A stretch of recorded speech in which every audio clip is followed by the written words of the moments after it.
बार फिर लाल बिहारी मृतक दागी के द्वारा मृतक संघ के तत्वाधान में चुनाव लड़ने की तैयारी चल रही है। लोकसभा क्षेत्र 77 वाराणसी से लाल बिहारी मृतक दागी सामाजिक कार्यकर्ता, राष्ट्रीय अध्यक्ष मृतक संघ और लोकसभा क्षेत्र 69 आजमगढ़ से राम बचन राजभर निवासी सुरहन तहसील माटीगंज चुनाव लड़ने जा रहे हैं।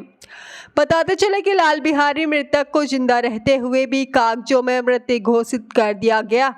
तहसील व जिला प्रशासन को कौन कहे, केंद्र व प्रदेश की सरकार के अलावा जनप्रतिनिधियों तक का दरवाजा खटखटाया, लेकिन कोई सुनवाई नहीं हुई। उन्होंने मरता क्या ना करता की कहावत को चरितार्थ किया। राष्ट्रीय अध्यक्ष लाल बिहारी मृतक ने बताया कि मृत घोषित लोगों के मौलिक अधिकारों की पहचान के लिए 3 बार लोकसभा चुनाव और 3 बार विधानसभा चुनाव लड़े। मृतक की माने तो उन्हें पता था कि वो जिस व्यक्ति के खिलाफ चुनाव लड़ रहे हैं उनसे जीतेंगे नहीं, लेकिन चुनाव प्रचार के दौरान लोग यह तो जान ही जाएंगे कि विभागीय मिलीभगत से जिंदा रहते हुए लोगों को मृत घोषित कर दिया जा रहा है और न्याय कहीं से नहीं मिल रहा है। देखिए, मेरा नाम तो लाल बिहारी मृतक है और मृतक दागी मतलब लाल बिहारी मृतक दागी और मृतक संघ का राष्ट्रीय अध्यक्ष सामाजिक कार्यकर्ता हूँ। और मैं तो आप जान ही रहे हैं कि 18 साल मृतक रहा, 40 साल के बाद मुझे ज़मीन वापस हुई, लेकिन न्याय नहीं मिला। हमारे तरफ से कई हज़ार लोग हैं जो पीड़ित हैं। तो मैं मृतक संघ के तत्वाधान में मैं स्वयं वाराणसी से चुनाव लड़ने जा रहा हूँ और सदर आजमगढ़ से राम बचन राजभर हैं, वो भी चुनाव लड़ेंगे, क्योंकि वो भी 35 वर्ष 36 वर्ष से ज़मीन से पीड़ित हैं। तो मैं सामाजिक न्याय के लिए, जन कल्याण के लिए लड़ाई लड़ूंगा और वो जनता की आवाज़ जो समस्या है उसकी आवाज़ उठाऊंगा। बनारस पूरे उत्तर प्रदेश की सबसे हॉट सीट है, वहाँ प्रधानमंत्री मोदी इस बार भी अपनी दावेदारी कर रहे हैं। ऐसे में कैसे आप चुनाव लड़ेंगे? देखिए, संसाधनों का अभाव होगा। देखिए, सब कुछ है, प्रधानमंत्री से हमसे कोई लेना देना नहीं है। मतदाताओं के बीच में जाना है, मतदाताओं से भीख मांगना है, मतदान की भीख मांगना है।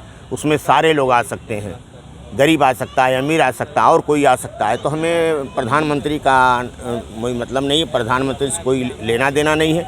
हम जनता के बीच, क्योंकि वहाँ वो धार्मिक स्थल है, धार्मिक लोग हैं, बनारस के हैं, इसलिए मैं न्याय के प्रति, हो सकता है जनता की अदालत है, वो जागरूक हो जाएं और हमारे जैसे व्यक्ति को मदद करें। एक वोट और एक नोट की बात है। तो मैं अब वहाँ जाऊँगा तो फिर पता चलेगा कि क्या हमें न्याय मिलता है कि नहीं मिलता, हमें भीख मिलती है कि नहीं मिलती, हमें मतदान मिलता है कि नहीं। आप प्रधानमंत्री को नुकसान क्यों पहुँचाने जा रहे हैं? वहाँ से इंडिया गठबंधन तो लड़ ही रहा है, ऐसे में आप भी जाएंगे, तमाम इस तरह की योजनाएं चल रही, प्रधानमंत्री जन कल्याणकारी योजना, आप जाएंगे तो कुछ ना कुछ वोट ही काटेंगे किसी ना किसी पार्टी का, तो नुकसान पहुँचाने का काम आप करेंगे। आप देखिए, अगर ये कह रहे हैं क्या मिला है, यहाँ न्याय नहीं मिल रहा है, शिक्षा महंगी है, न्याय महंगा है, स्वास्थ्य महंगा है, गरीब आदमी भटक रहा है, नौकरी नहीं मिल रही है, शिक्षित बेरोजगार भटक रहे हैं, उनको कल कारखाना, उद्योग, फैक्ट्री, सरकारी नौकरी नहीं मिल रही है। तो मेरे देखने में कुछ तो नहीं मिला। मेरे जैसा व्यक्ति 47 वर्ष तक लड़ाई लड़ा और वो उसको न्याय नहीं मिला, तो अन्य लोग जो पीड़ितों की क्या बात होगी? मेरे देखने में कहीं कुछ नहीं है। यहाँ तो रजिस्टर्ड मान लीजिए भुखमरी हो रही है ना, 80 करोड़ लोग भुखमरी हैं से कगार पर हैं। 5 किलो राशन मिला, भुखमरी कैसे? अरे भुखमरी है तभी ना ले रहे हैं 5 किलो राशन। अगर भुखमरी नहीं होता तो क्यों लेते राशन? जिसका पेट भरेगा क्यों 5 किलो खातिर लाइन लगाएगा? और देखिए, वो आतंक जो फैला हुआ, पशुओं का आतंक फसलें में चल रही हैं। किसान निधि वही आदमी ले रहा है ना जो मतलब बेसहारा है, 6000 रुपया सालीना पा रहा है और उससे कई गुना उसका नुकसान हो जा रहा है। तो देखिए, वो गुमराह किया जा रहा है, उससे हमसे लेना देना नहीं। हम जनता के बीच में जाएंगे न्याय के लिए। और देखिए, आज जो गरीब आदमी है, जो बच्चे हैं, डिग्री लेकर अचार नहीं डालेंगे, उनको नौकरी नहीं मिलेगी, मानदेय पर काम कर रहे हैं, झाड़ू पोछा लगा रहे हैं। अब देखिए, ठेकेदारी पर काम कर उसका पेट नहीं भर रहा है। अगर कहीं अस्पताल में जाइए तो पता चला कि 1 रुपया का पर्ची है और 2000-3000 की जांच कराई हो जाती है, बाहर से दवा लेना पड़ता है, उसको क्या मिला?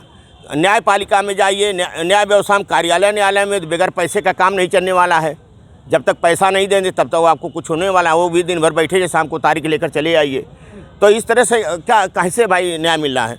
मोदी जी के संसदीय क्षेत्र में आप जा रहे हैं चुनाव लड़ने, तो बाहरी का भी तो सामना करने, आजमगढ़ से जाके आप बनारस में देखिए हम मोदी जी की क्यों बात कर रहे हैं? मोदी से उनका क्षेत्र तो है नहीं, वो तो बनारस का क्षेत्र है, बनारस की जनता है। तो भारत में कहीं भी कोई व्यक्ति लड़ सकता है। प्रधानमंत्री की बात कर रहे हैं, प्रधानमंत्री तो दूसरे प्रदेश के यहाँ के लड़ रहे हैं, 2 ही साल से न उसके वो तो क्षेत्र पहले बना है ना, तो कहीं से कोई लड़ सकता है। ये कोई बात हुई नहीं कि हम आजमगढ़ से नहीं जा सकते हैं और आज बनारस के लोग आजमगढ़ नहीं आ सकते। भारत में कहीं भी अगर भारत के नागरिक हैं, मतदाता हैं, तो भारत में किसी कोने से किसी प्रदेश से आप लड़ सकते हैं चुनाव।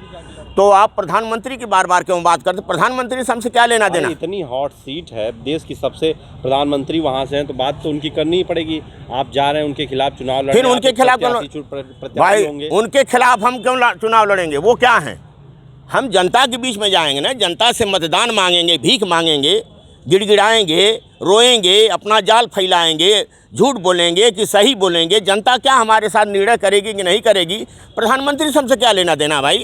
प्रधानमंत्री क्या बार बार बात करते? प्रधानमंत्री से हमसे कोई मतलब नहीं है। चुनाव जीत जाएंगे तो किधर आप कहाँ किस गठबंधन में जाएंगे? देखिए, चुनाव जीत जाएंगे तो वो तो अलग चीज़ है, लेकिन अगर हम चुनाव जीतेंगे तो जनता की आवाज़ उठाएंगे। हमारे जैसे लोग पीड़ित हैं, जिनको जिंदा रहते हुए मृत घोषित कर दिया जा रहा है, जिन लोगों को धोखाधड़ी, भ्रष्टाचार, घूसखोरी द्वारा ज़मीन जायदाद हड़प लिया जा रहा है, लाखों करोड़ों प्रतिदिन देखिए कोर्ट कचहरी में लोग दौड़ रहे हैं और 40-45 बरस बर्बाद हो रहे हैं, उनको न्याय नहीं मिलता है। तो मैं ऐसे लोगों की लड़ाई लड़ने की बात कर रहा हूँ, मैं ऐसे लोगों की आवाज़ उठाने की बात कर रहा हूँ। मैनिफेस्टो में आपके क्या क्या होगा?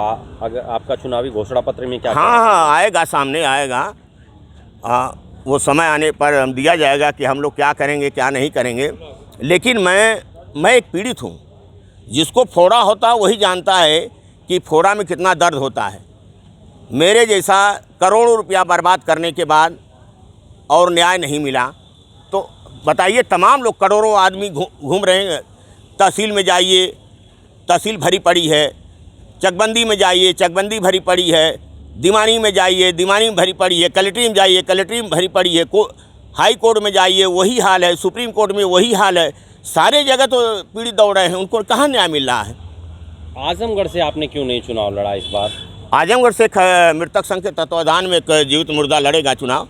अच्छा, हाँ, वो अध्यक्ष होने के नाते आप बड़ी सी हॉट सीट पर लड़ रहे हैं। मैं फिर हॉट सीट वाली बात क्यों कर रहे हैं भाई? हॉट सीट क्यों है? ये तो आपका कहना उचित नहीं है भाई। वहाँ से कोई भी लड़ सकता है, वहाँ अन्य लोग भी लड़ेंगे, किसी के रजिस्टर्ड नहीं न है, वो तो किसी के रजिस्टर्ड नहीं है। सारे लोग जाएंगे, गरीब भी जा सकते हैं, अमीर भी जा सकते हैं, सारे लोग मतदान की भीख मांगेंगे ना, मतदाताओं के बीच में जाएंगे ना। कितनी सीट पे कितने प्रत्याशी आप उतार रहे हैं? अभी देखिए, अभी 2 का अभी हमारे सामने है, बनारस हैं। तो देखना है, अब तो ये भी पता चलेगा कि ऐसे उम्मीदवार हैं, गरीब हैं, जो कमज़ोर हैं, कोई हड़का देगा, कोई फंसा देगा, कोई उनको कह देगा कि आपकी ज़मीन गिरा दिया जाएगा, कब्जा कर लिया जाएगा। ये सारी प्रकरण डर लगने लगा लोकसभा लड़ते लड़ते? नहीं, देखिए, डर लगे, हम देख रहे हैं, डर लगने नहीं लगा। जब आदमी कहीं अपनी बात कहने के लिए सच किसी से कहता है तो उसका हर चीज़ खोजा जाता है।